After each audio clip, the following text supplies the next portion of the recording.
Hi. So I'm Christine. I'm the co-author and co-editor of the Coach's Casebook. And I was asked, what does happiness mean to me? And I think happiness for me is presence, like just being present in the moment and recognizing what's happening in the now.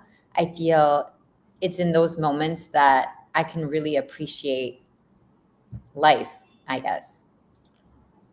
Happiness is presence. That's beautiful. So how does that show up for you? How do you get more of that in your life? Um, I think through meditation, that's really helped a lot. It's a practice like that I started many years back now. I feel it's maybe almost 8 years ago that I started. And it was actually like sort of an act of desperation. I didn't like who I was at that time. I felt mainly not who I was as a person, but the type of mother that I was for my kids. And I decided that I needed to change, but I didn't really know how to change. And so I started, I don't know what came over me that decided, like, I went to this like corner in my garden and I just kept like repeating three things that I felt I needed in my life. And one of those was happiness. And so it was happiness, it was wisdom, and it was patience. So those are the three things that I felt that I really needed to be the person that I wanted to become. And so years, kind of as it passed, I started defining what those words meant to me. And I realized that it's in the moments where I was present and not like trying to rush to the next moment or trying to do just like with the moment in that moment that I was at my happiness. And so yeah, so that word actually resonates a lot with presence for me. That's fantastic. Yeah. Patience and wisdom and happiness. Those are three very good things. I like those too. So very cool. Very cool. Well, we're going to talk today about stepping out of your comfort zone, and about fear and some of that. So, Christine, why is fear such a big thing for so many people? I know you coach and you train and stuff like that. So why is fear such a big thing? I think it's innate in us, right? We're all born with that. And so it's just part of the human experience. So the question isn't like really why is it that we fear, but it's how to kind of overcome our fears, because it's through our belief systems. So that's why not everyone is afraid of the same things that kind of make you afraid to try new things or to do certain things or and so yeah, so I think that that's what that's why people are afraid and experience fear. Okay, so belief systems. So that's interesting. So it can be as simple as just believing something different in order to overcome that fear. Yeah, I mean, I wish it was that easy there, but it's a very intricate thing, right? Because our belief system is in our subconscious, and most of our beliefs were formed like between the ages, like between the time that we're born till 8 years. Most of our belief system is created, and then of course there's other experiences in our life that creates different beliefs, but nonetheless, everything is sort of happening through our subconscious. And so what happens is that you just get triggered. And so the trigger to this situation that's happening is allowing you to believe that you're in danger in that moment. And so you start reacting in a way to protect yourself. And sometimes your fears are created by disempowering beliefs. And so it kind of holds you back from doing things or trying things that you really want to try or do, for example. And so the key is recognizing when that happens, like when you're triggered, recognizing, oh, something's going on here right now. And then working your way backwards and seeing, what emotions is it that you're feeling? And what is it that you're not getting from that situation that you need? And then when you're understanding these things, you can slowly start to unravel like what is the belief system that is creating these emotions and these unmet needs, and what is it ultimately that you're afraid of. And it's crazy because like in all of my sessions, every single time that I do this with my clients, it's like the answers are within you. You just like have to ask the right questions, and then everything kind of comes out. And it's really, and what's even crazier is that when you see that when you're not handling these things, they just keep showing up, but in different ways. And it'll keep showing up until you work through it. And once you work through it, then you're able to start, kind of releasing yourself from these fears, from these beliefs, by choosing your thoughts and choosing how do you want to show up instead of just allowing the autopilot to take over. So give us some of those good questions. What are some of the good questions we should ask ourselves to at least get started on that? I mean, it's really as simple as, what is it that I'm afraid of? It comes out that easily, but you have to be aware that you're triggered in that moment. And you have to like look in and be like, okay, what am I feeling? Even if the answer is like, I'm so angry. Okay. And then asking yourself that question, okay, so what is it that I'm afraid of? And the answer usually shows up quite quickly, actually. And when it does, sometimes you're like, yeah, but it's legitimate. I should be afraid of that. I've been hurt in the past and, blah, blah, blah, and whatever. And so that's when you start looking into it like a little bit deeper. And of course, when you have somebody there guiding you through that process, it's a lot easier than if you're trying to do it on your own. Most definitely you can do it on your own. It just takes more time. But the simple question of what am I afraid of will unravel a lot in that moment. Wow. Yeah. That's such a simple question. And yet often we don't even recognize when we're triggered. We just act and react. Exactly. We get stuck, right? Exactly. So, yeah. Wow. So with that, I want to try something new. Let's try something new, right? That's stepping out of our comfort zone, but often we don't. We're like, that's something, right? That's different. That's scary. That's whatever it is. So is stepping out of your comfort zone, is the reason we don't do more of that is because of fear, you think? Or what do you find? 100%. I definitely believe that the reason why most of us stay within the limits of our comfort zone is because in that space, you've created a safe area where you believe everything is more or less predictable. So you believe that you're in control. You understand? But it's an illusion. You're not in control. Your external experience will never be in your control. But because things are somewhat predictable, it gives you this illusion that you are in control. And so stepping out of that illusion is really uncomfortable. Do you know what I mean? Mm-hmm. Yeah.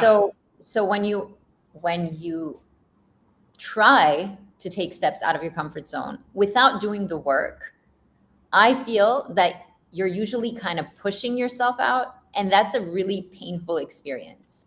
There's a better way to go about it. And that's what I talk about in the coach's casebook. It's going through the 7 keys. And when you're going through that, basically, what is it that I'm feeling? What is it that I need that I'm not receiving? What do I believe? What am I afraid of? What are my values? What's my intention? What were my expectations? Like just going through all of these things, at the end, you have this really clear picture and you can make a choice. Like, do I want to continue living in fear, or do I want to choose something different? Do I want to choose alignment? Do I want to choose love? Do I want to choose, you know what I mean? Mm-hmm. And so when you have like that picture laid out in front of you, it's a lot easier to make that choice, right? Absolutely. Yeah. When you have a clear picture, it is easier to see what's there and what's not, Mm-hmm. and also what's not there. I think sometimes that's just as empowering, right? If we can see, oh, I thought that would be there, but that isn't really there, right? Wait, what do you mean by that? So if I thought that I was looking for, I don't know, for compassion, and I was really looking for love, and then I realized that compassion isn't there, that could be something altogether different. That might be reassuring, or that might be more concerning, right? Oh yeah, for sure.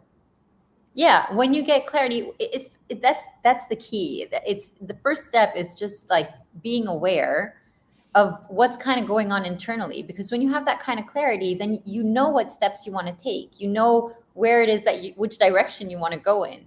But when you don't have it, everything is really like 95% of of our awake state is being run by our subconscious. You understand? Wow. So when you don't know what's going on there and you don't have the vocabulary to kind of like pinpoint these things, right? Emotions, that you just feel them. You don't necessarily know what they are. For most people, when you ask them like, how do you feel? You know, they just know like, I'm happy, I'm angry, I'm sad.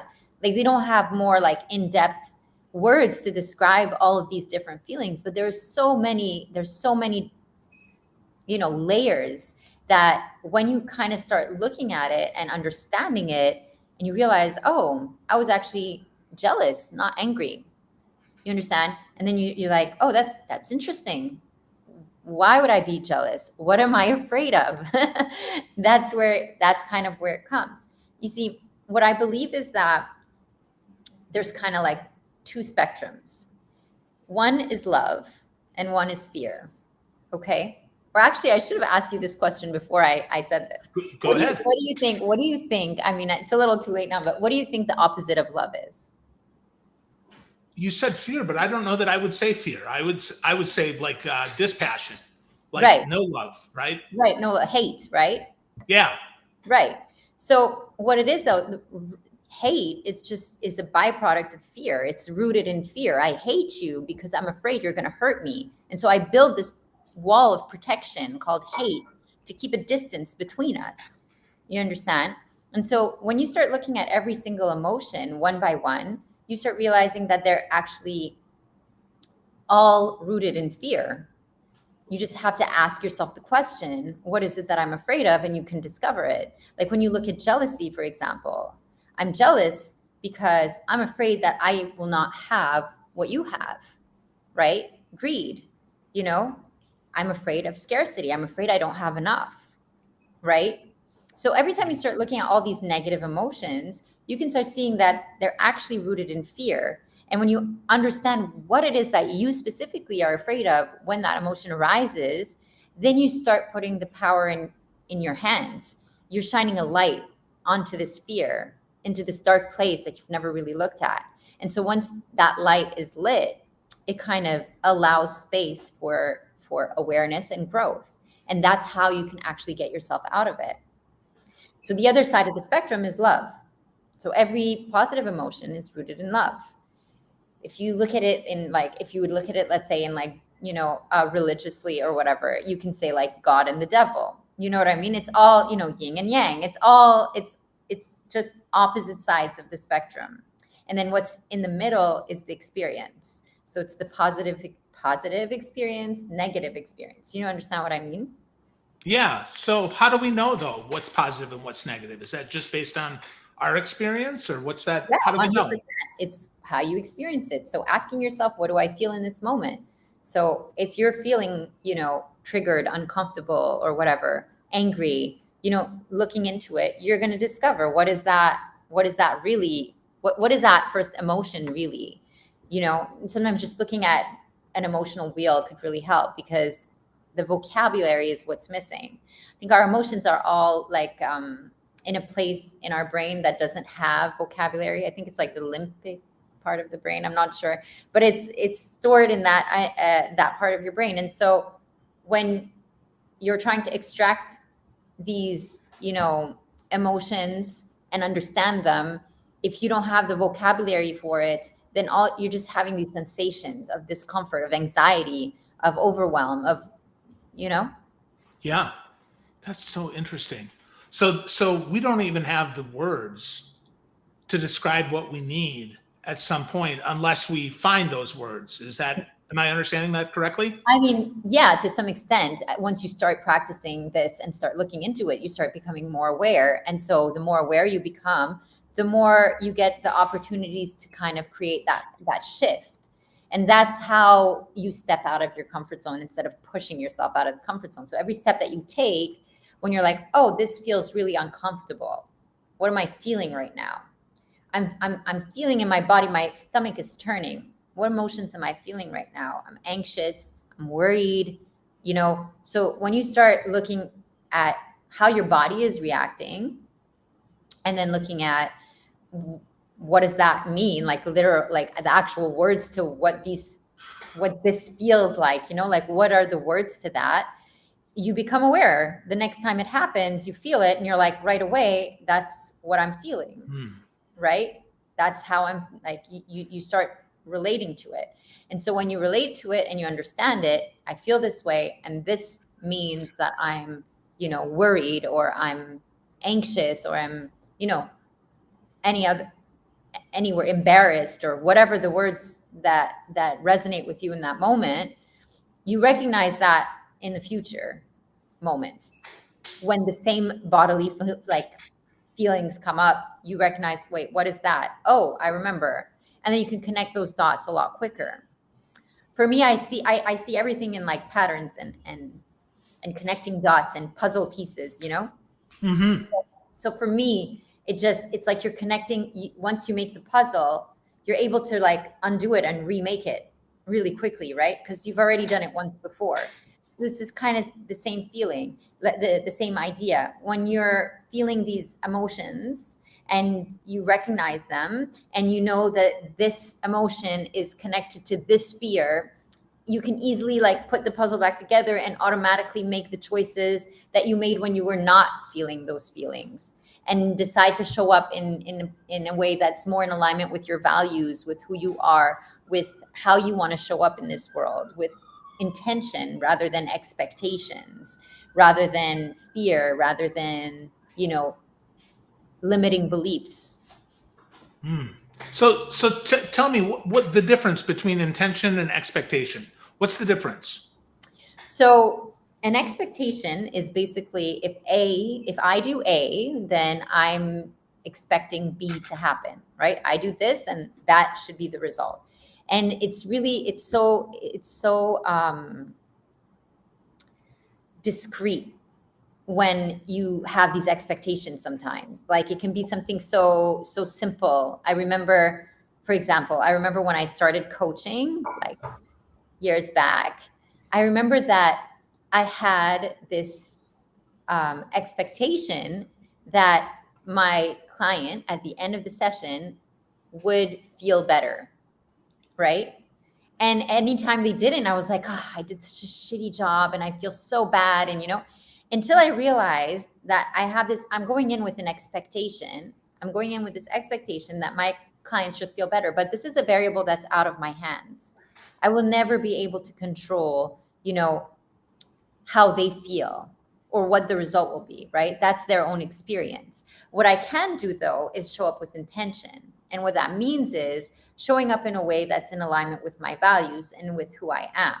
So when I decided that I'm going to go into my sessions to connect with people, and I'm going to be open to connection. And that's it. That's all it is. And so if I've connected with you, then I've done my job. However you react to that, that's for you. That's your experience. I may not be able to help you. I may be able to help you, but I can't go in expecting that I will make it better at the end of the day, because only you can make things better for yourself, right?